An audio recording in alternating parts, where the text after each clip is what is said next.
Okay, Connie Morgan here with Mr. Terrell Carter, Tyler Perry's Diary of a Mad Black Woman, Medea's Class Reunion, Meet the Browns. Yes, What's Done in the Dark, all of the Tyler Perry stuff, all that Tyler Perry stuff. So, Mr. Terrell, can you tell us where you're from?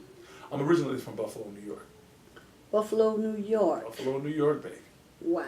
Yes, snow, Buffalo Bills, and Buffalo Wings. Okay. It. Can you tell us how old were you when you discovered your gift?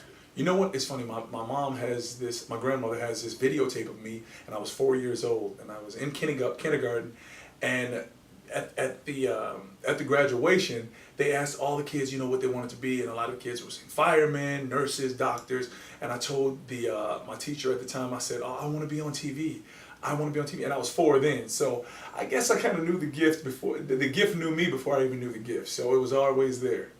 But I guess at about 8, I realized music was my passion at first. I would hear Patti LaBelle and Stevie Wonder and people that Aretha Franklin with these amazing voices, and I always thought as a kid, kids don't have natural discipline, so I always thought, oh, I'm gonna do that because I love the way that sounds. So I would listen on the radio and just kind of mimic Stevie Wonder and mimic Patti LaBelle and people that had these amazing voices, and that's where it started.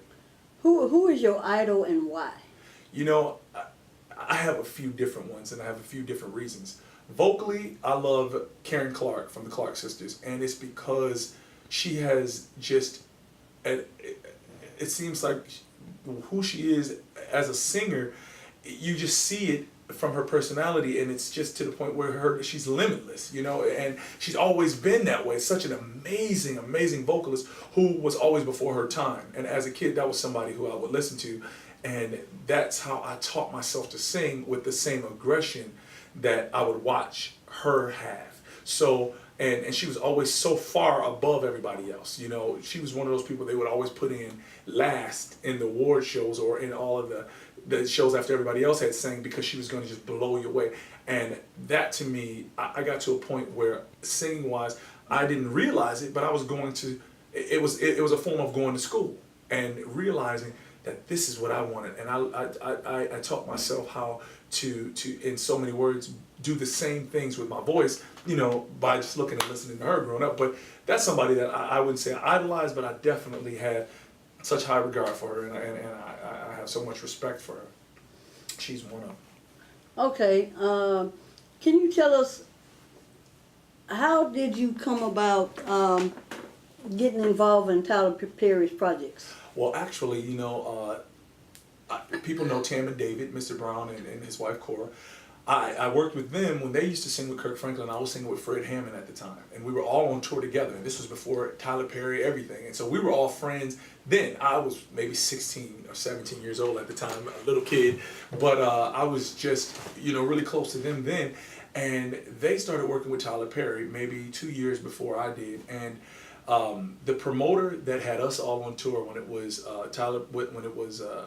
Kirk Franklin and Fred Hammond is the same promoter that does all the Tyler Perry plays, and so they were looking for a guy to come in for Medea's Class Reunion to play the role that I played, and I came in. They called me, and I said, at the time I didn't want to do plays. I just wanted to do music. And I was already working with P. Diddy and Quincy Jones and people like that at the time. I just was behind the scenes, so I was doing more writing and vocal arrangements for different artists. So I wasn't interested, but I found out Tam and David was in it, and I said, I can reconnect with my family because they were like my family.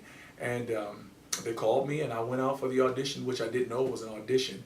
I figured that I just got the part, and I realized that there was 40 guys standing there waiting for this one part that. I just came in and said, okay, yeah, where do I go? What do I do? And I sang a little bit, and that was it. I just didn't know the process, and at that time, Tyler Perry was huge underground, but he hadn't done any movies or anything. So, and that's it. And the rest is history with the whole Tyler Perry thing. You're coming famous, you're coming popular, well-known, not just in your hometown, but all over the world. How did that make you feel? How did your friends treat you? Oh, this is funny. I'm glad you're asking me this because I hope they read this. How do my friends treat me? You know, it's funny. My friends treat me just like any other friend would treat their friends. You know, I do have a lot of friends who are also famous and a lot more famous than I am. You know, a whole lot more. But I have a lot of friends who don't care about the business, who have nothing to do with the business. And it's funny because I have the most fun with them. You know, as I was just texting a couple of my friends now on how we're going to get together tomorrow and just have a nice day out, and, you know, in the sun in Los Angeles tomorrow. My friends treat me the way I want to be treated as a friend. Someone who loves me for me, not for what I do or whatever. You know, they appreciate it, you know, and I realize sometimes I was to a point before where I was like, I'm Terrell Carter, don't you know? You don't care? And they look at me, oh, they don't care, you know, and I learned how to separate the two. It took some time and it took some friendships that I lost, you know, where it was either my fault or theirs, but at the end of the day, you know, it doesn't really matter now. I lost some friendships because of just being in the business and having such a traveling schedule, and it's hard to nurture and maintain those relationships sometimes. And when you have a true friend, they understand and they know that, you know, maybe I am gone 5 months and then I'm back, but it doesn't mean that, you know, I'm gone from you. I'm actually gone. You know, when you have somebody that's a friend, there are other friends that work and do the same things. That I can not talk to you in 6 months, and when we pick the phone up, it's like we never left. You know, my friends and I have a wonderful time. I'm very outgoing, especially with my core circle, which is very small. You know, with so many people across the world, thousands of people who know your name, it sometimes gets overwhelming, you know, and with social media like Facebook and Twitter and all of that is when I get a chance to sometimes see how big it actually is. You know, when there's 700,000 people that follow you, or there's, you know, 10,000 or 20,000 people that say this, and then you got, you know, and I'll say something and you get, you know, thousands of people that just say right after, oh, I love you and this, I love you. You realize how big of an impact that you're making. You know, so I learned how to take that and separate that from my friendships, and I'm so appreciative of anything and anybody. Like, they were asking me yesterday about taking pictures, and I told them I will take as many pictures as someone asked me. They always wanted, you just smile and take pictures. Yeah, because there can come a day when nobody want to take a picture with you, you know, and to know that I've impacted someone's life. You know, I get emails and Facebook messages where people are like, your voice and things that you sang to me, or men that'll email me and tell me how I've helped their marriage by the characters that I play. You know, that's a big thing. That's a big responsibility, you know. What does it do when you go out in public to eat? Well, we went out last night, and as soon as we walked in, and it depends, because in Los Angeles, you know, they're used to seeing Brad Pitt and Angelina Jolie and people like that, so it doesn't faze them. I'll get every now and then you see people and they're like, oh my God, you're Terrell Carter, I love you singing or something, and I'm almost happy then because I'm at home and nobody says anything. But okay, so now Terrell Carter is in the DFW. In the DFW, baby. And it's a little bit different in the DFW. So Terrell Carter walks in a restaurant. Yes. No bodyguards. No security, just him and his guests. And almost last night, I probably should have had some bodyguards and security.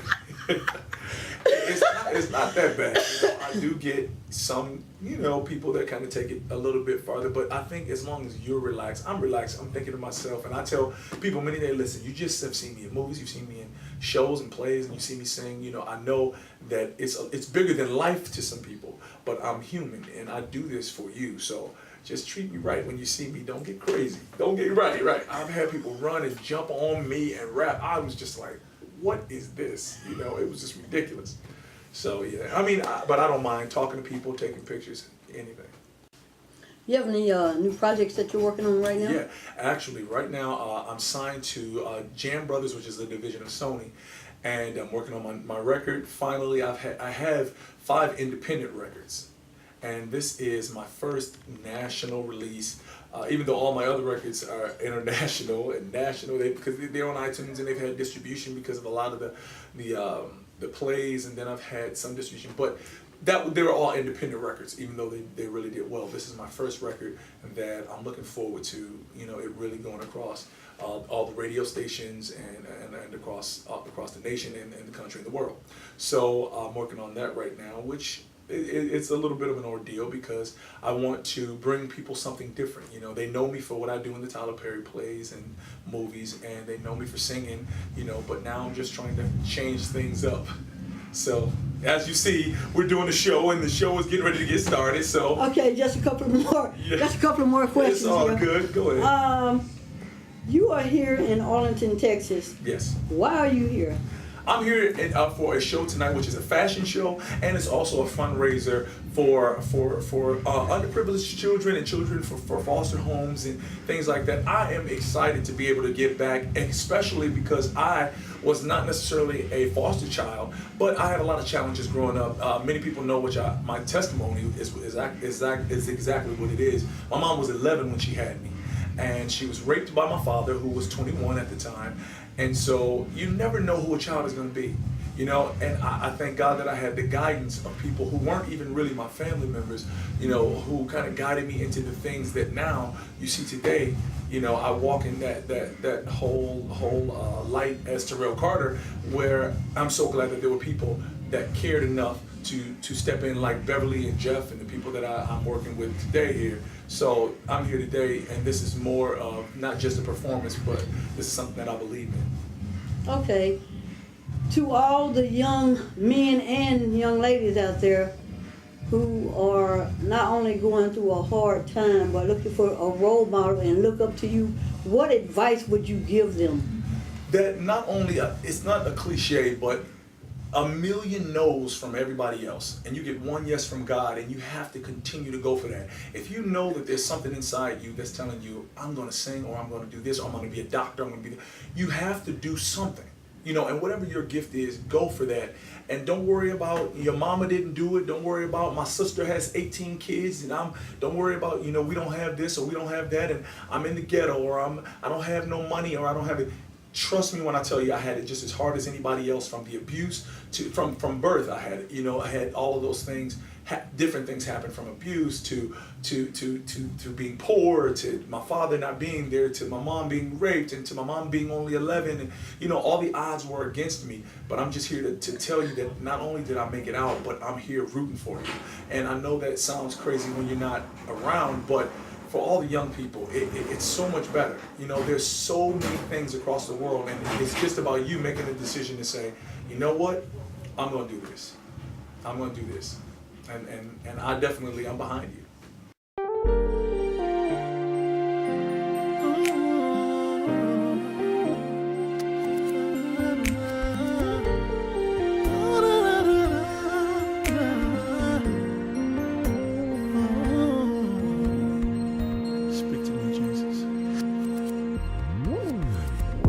Go wrong, I'm so far from home. I should stop and ask directions to my path. Can't admit I'm lost, think I know it all. The answers that I gave have strayed me further away. No, the worst thing ain't just living wrong, it's waking up and knowing that your Holy Ghost is gone.